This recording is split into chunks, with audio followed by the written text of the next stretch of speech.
বন্ধুরা চলে এসেছি আবার বিকেলবেলা তোমাদের সাথে গুড ইভিনিং নিয়ে। বলো তোমরা কেমন আছো? আশা করি ভালো আছো। আর যা গরম পড়েছে, আমি যদি বাইরে না বেরোতাম তো বুঝতে পারতাম তো আমি কোথায় কোথায় ঘুরতে গেছি আর কী করলাম, কী খেলাম, সবটাই তোমাদের সাথে শেয়ার করবো। অবশ্যই ভিডিওগুলো অবশ্যই দেখো।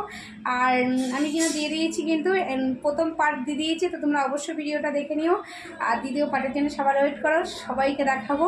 আর সত্যি কথা বলতে এই গরমে যে ঘুরতে যাওয়ার যে কী কষ্ট, সেটা একমাত্র আমি বুঝতে পেরেছি আর আমি জানলাম।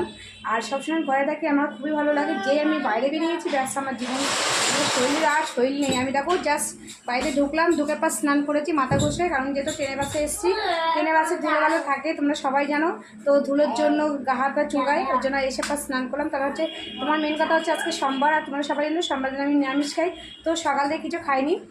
এখন আলু সিদ্ধ ভাত বসিয়েছি, মা বসিয়ে দিয়েছে, তো ভাতটা হয়ে গেলে একটু খেয়ে নেবো। আর তার জন্য ভাবলাম যে গুড ইভিনিং বলতে তোমাদের সবাই সন্ধ্যাবেলা টিফিন করে